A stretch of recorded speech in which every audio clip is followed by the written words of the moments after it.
también cómo presentarla, ¿no? Y cuántas oportunidades tenemos los seres humanos para ir cambiando nuestra vida según nuestro aprendizaje, sino según nuestro proceso evolutivo. Este es un ejemplo. Vamos a conocer la historia de una señora que se preparó para algo muy, muy especial, que ya está, por supuesto, concretando sus cursos de leyes universales y de otras cosas más. Susana, bienvenida al programa. Muchas gracias, Lucía. Gracias por invitarme y por esta oportunidad. ¿Qué pasó en tu vida? Porque esta preparación de tantos cursos es muy interesante para que tomemos conciencia, muchas personas que no nos animamos a un cambio, que el cambio es posible, ¿no? ¿Qué cursos tomaste y desde cuándo? Desde el año... ¿De qué trabajabas, mejor dicho, para cambiar, ¿no? Yo trabajé toda mi vida en relación de dependencia, en partes administrativas, pero sabía en el fondo, por temas personales que me iban conduciendo, la inquietud de la lectura, el querer saber que había más allá, el control mental, que había algo adentro mío que me venía diciendo esto es lo tuyo, y al margen de trabajar necesitaba algo para mi vida. Busqué un lugar y empecé a estudiar primeramente metafísica, leyendo muchos libros de Connie Méndez, como empezamos muchos, creo, lecturas sencillas, y me anoté, encontré un lugar donde pude estudiar primero videncia y canalización, luego cursos de sofrosis y de hipnosis para hacer regresiones, con la práctica, obviamente, primeramente aplicándolo en uno mismo, porque no podemos hacer por otros lo que no hicimos con nosotros primero. Y luego de eso vinieron cursos de tarot, cursos de sanador crístico, como para aplicación con imposición de manos, todos los caminos que tenían que ver, que en realidad confluyen en el mismo lugar, ¿sí? Las ganas de transmitir una apertura de conciencia, de aplicarlo en uno, de asumir que el brillo lo tenemos dentro, que no existen dioses fuera de nosotros, sino un solo ser superior al que estamos unidos, y esa ansiedad de al mismo tiempo ver resultados en mí, el deseo de transmitirlo, que creo que fue el deseo que más en la vida me llevó a elegir todo este camino. ¿Y cuál fue el disparador? Porque no hace mucho tiempo que estás trabajando, que dejaste absolutamente todo lo concreto para largarte a hacer esta nueva etapa, ¿no? Los cursos, los talleres. Sí. ¿Qué pasó? En mi mente estaba, de por sí, lo tenía planeado, yo tenía muy buen trabajo, estaba muy bien en el lugar donde estaba, trabajaba en una empresa de comercio exterior, pero en mi vida personal empezaron a ocurrir algunas situaciones que, si uno está alerta a estos mensajes, como avisos. Sí. Me esguincé un pie, me escoraba del pie, sí, chocaba con el auto, el choque del auto, luego trajo cosas en mi casa también personales, se cortaba el gas, se cortaba la luz, situaciones que no tenían mucha relación entre sí. Y como yo soy muy de sentir, yo decía, acá hay algo que no estoy haciendo bien. Por otro lado, la necesidad imperiosa de seguir leyendo, de seguir aprendiendo. Y sentía una voz que me decía, dedícate, ocúpate de mí. Yo siempre sentí que algo superior me decía, da tu vida por esto, sentilo, llévalo a cabo.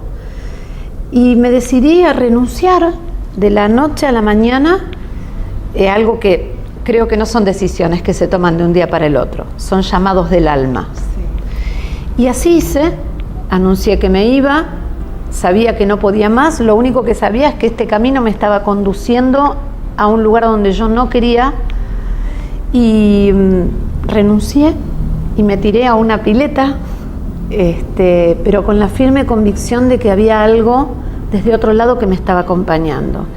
Y así fue. Uno se tiene que enfrentar también al entorno social, aparte de la opinión de los otros. ¿Cómo vas a hacer eso? Estás loca.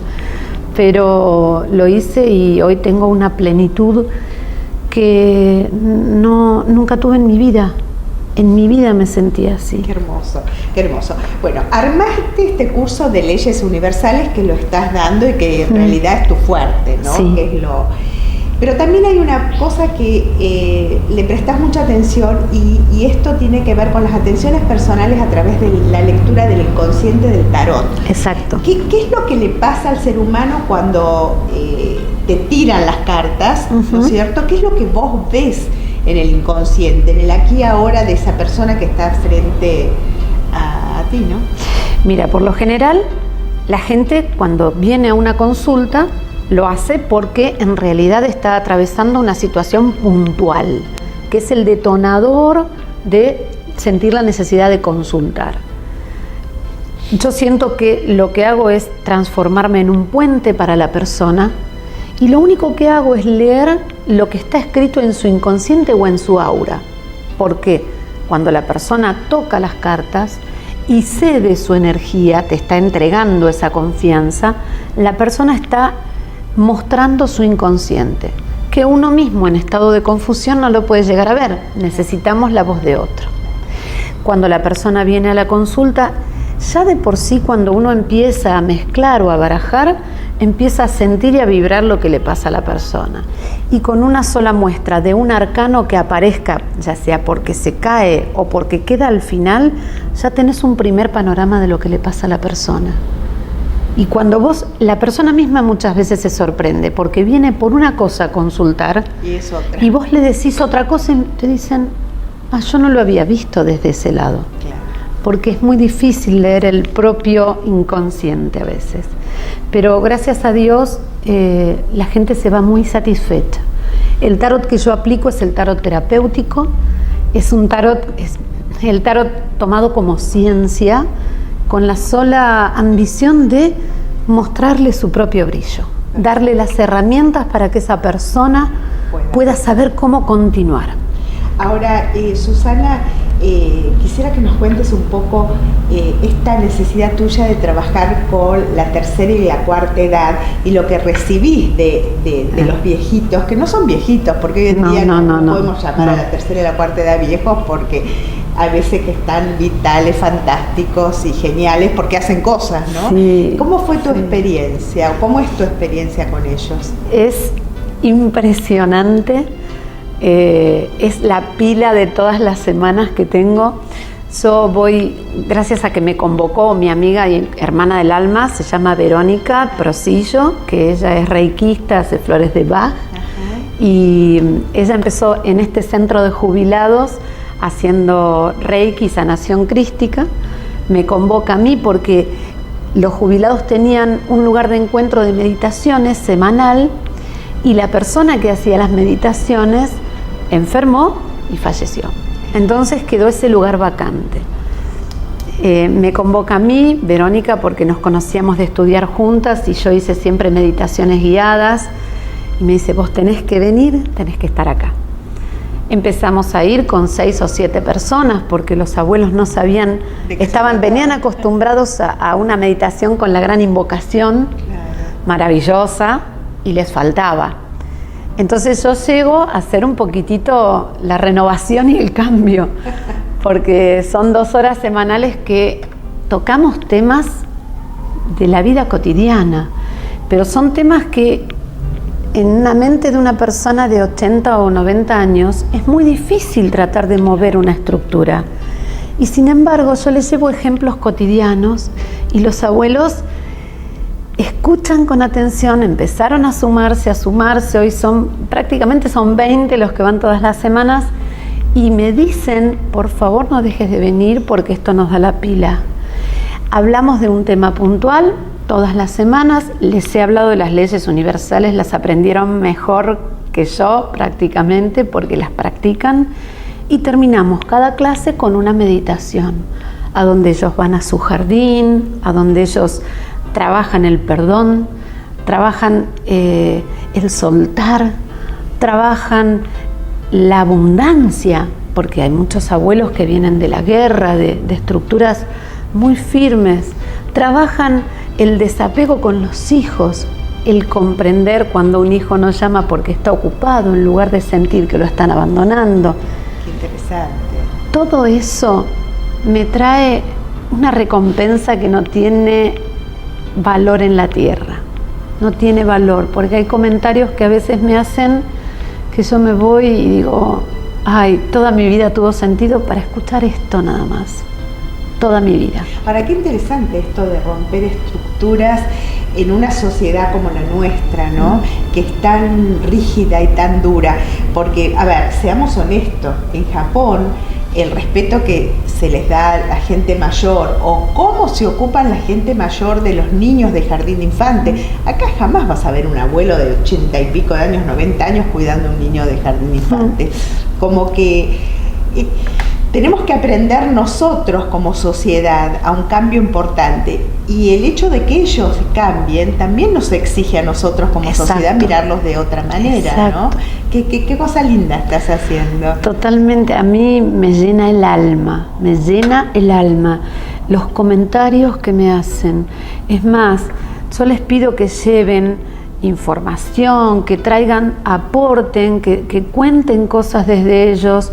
Cuando despertamos de las meditaciones, a cada uno les voy preguntando, alguno quiere contar qué vio, qué sintió, y empiezan a soltar, y uno te dice, yo vi una imagen de un ángel así, y el otro del otro lado vio lo mismo desde otro perfil. Entonces yo les digo, este lugar es sagrado, están poniendo lo más bello que tienen.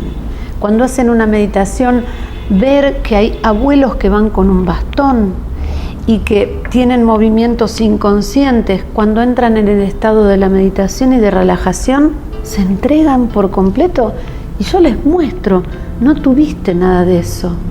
Hablarles de los chakras, hablarles del equilibrio de los chakras, a qué órganos corresponden cada chakra.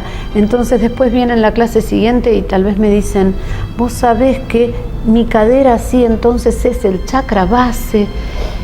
Entonces ver que lo que uno está mostrándoles no cae en... Claro, ellos van y lo trabajan en su casa.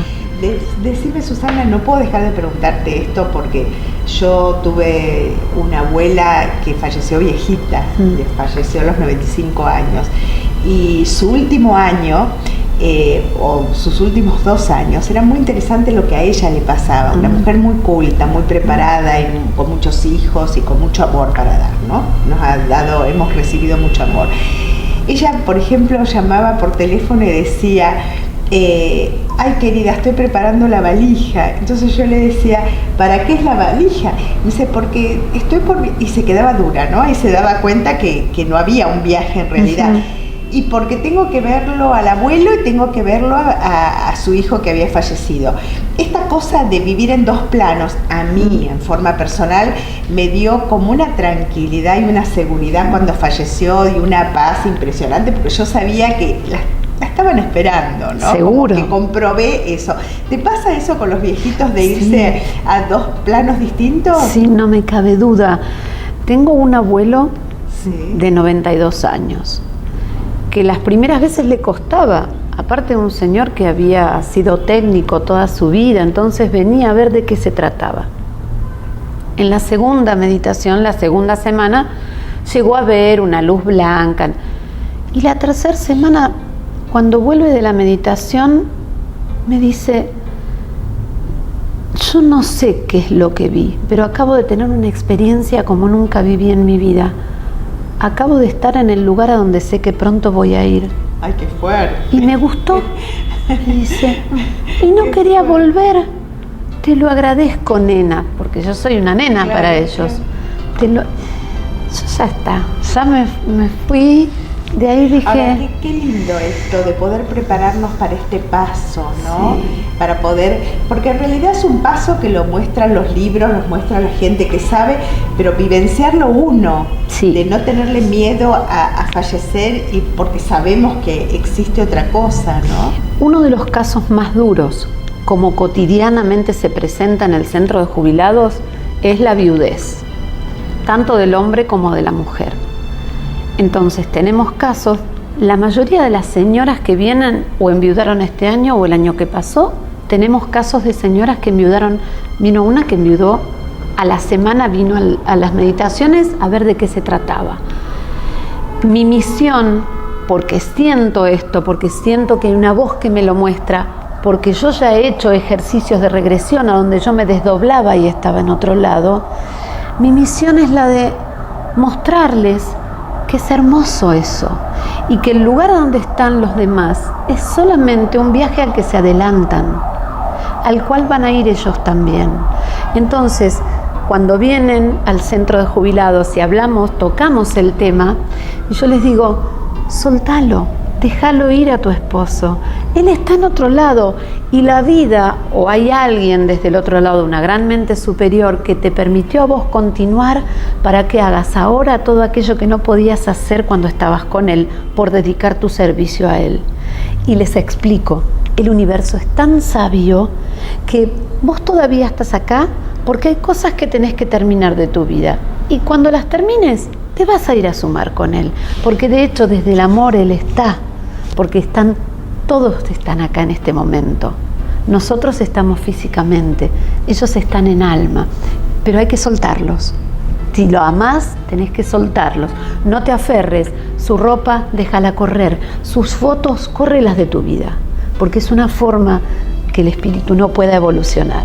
Entonces les enseño que para las personas que se fueron, cuando uno los recuerda, tiene que pedir solamente ubicación, luz y fuerza. Contanos un poco de los cursos de leyes universales. ¿Dónde los das? Bien, hemos hecho un curso de leyes universales que son las leyes que han sido canalizadas por Hermes Trismegisto, que es el gran padre de la astronomía, la astrología. Hermes recibió la información muchísimo antes que todos los profetas que figuran en la Biblia. Es un ser muy sabio que trajo estos principios o les dio forma. Las leyes universales son 7 y son 7 principios. Un principio es algo a lo que nadie escapa, como la ley de gravedad, ¿sí? Es algo que se va a dar sí o sí. Los principios que nos muestran que si nosotros seguimos esas normas o leyes que están dadas desde el universo, nuestra vida tiene que ser en plenitud, porque los principios justamente hablan del mentalismo, de la correspondencia que nos dice cómo es arriba es abajo, cómo es adentro es afuera, la ley del ritmo, la ley de causa y efecto, que es conocida como la ley del karma, la ley de generación, que nos habla de que todo es masculino y femenino, el yin y el yang. Entonces, si llevamos todo esto a ejemplos y ejercicios en lo cotidiano, cuando la gente comienza a comprender desde las leyes universales que no puede juzgar, porque con la misma vara que juzgue será juzgado, que los pensamientos que salen de nuestra cabeza toman forma, que todo lo que tenemos y lo que nos sucede es consecuencia de algo originado por nosotros, en algún momento tomamos conciencia. Y cuando uno toma conciencia, aprende a darse cuenta que la manija y la llave la tenemos en la mano. La tiene uno. Bueno, ¿seguís estudiando? Sigo estudiando. ¿Cuál es el estudio ahora? ¿Estás trabajando y estudiando con decodificaciones, con bioemoción? Sí. ¿Cómo funciona esto en vos, ¿no? ¿Cómo Primero en mí, como todo, ¿no? Somos el conejito de Indias de todo lo que vamos estudiando los que estamos en esto. Un profundo análisis en mi árbol genealógico. Y a medida que van avanzando los días y que voy escuchando, he tenido oportunidad de escuchar sabios que han venido a darnos talleres, que uno aprende tanto y empieza a mirarse para atrás, y cuando donde estás, en un momentito tu mente vuela a ese lugar y decir, mi tía, la abuela entonces. Y claro, yo siempre sentí que me parecía el doble, ¿no? El famoso doble. El doble. El doble. El proyecto. Qué maravilla, ¿no? Porque cuando uno pesca el doble, y por ahí el doble es una bisabuela, y ves lo que vivió, las carencias o lo que dejó pendiente, porque en realidad lo que hace uno en el proyecto de vida de uno es agarrar ese doble y trabajar. Ahora, parece tan complicado y es tan simple, ¿no? Tan humano. Es tan simple. Porque en esto básicamente es el perdón, sí, lo que tenemos que trabajar. Cuando uno vemos reflejado en alguien de nuestro árbol genealógico algo, ¿qué tenemos que hacer? Perdonar y comprender. Entonces, yo trabajo siempre mucho, trato de trabajar con el niño interior. Y le digo a mi gente, cuando ustedes no pueden perdonar a alguien, imaginen a esa persona como si tuviese 1 año y medio. Cuando uno ve un bebé de 1 año y medio, lo comprende. Lo comprende. Entonces desde ahí lo abrazás y desde ese estado de comprensión, cuando uno llega a esa vibración, es mucho más fácil perdonar y soltar. Lo que sí es cierto, Susana, que esta vida no terminás de estudiar, no terminás jamás de aprender y de sorprenderte, ¿no? Jamás. Y volvemos a ser ese niño o esa personita de 4 o 5 años que comienza la escuela, donde vive el aquí y el ahora, donde no sufre más por el pasado y el presente y el futuro. Bueno, vendrá el futuro, está preparándose para vivir intensamente el presente. Tal cual. Esto es maravilloso. Bueno, yo te tengo que agradecer que pasaste por el programa, me encantó esta función que estás haciendo, aparte de tu trabajo cotidiano, el trabajar con gente grande, ¿no? Eso es muy tierno de parte tuya. No sé si querés dejar algún mensaje, tenés 1 minutito chiquito, pero te lo dejo para vos. Bueno, primeramente muchas gracias, Lucía, es un placer conocerte en todo sentido realmente. Muchas gracias por esta puerta que se me está abriendo. Yo he sentido desde hace un tiempo que mi misión en la vida es hablar del amor. Mi gran curso culmine va a ser el amor y no voy a parar hasta eso, porque creo que es todo, es las ganas de cada uno, el querer evolucionar y que siempre creamos que el brillo está en nosotros, que no demos nuestro poder, no hay maestros superiores en la tierra. Uno es uno con uno mismo, somos una individualización de esa gran mente superior y agradecer completamente y todo el tiempo, sentir gratitud. Gracias, qué honor tenerte en el programa. Ay, gracias, muchas gracias, Lucía.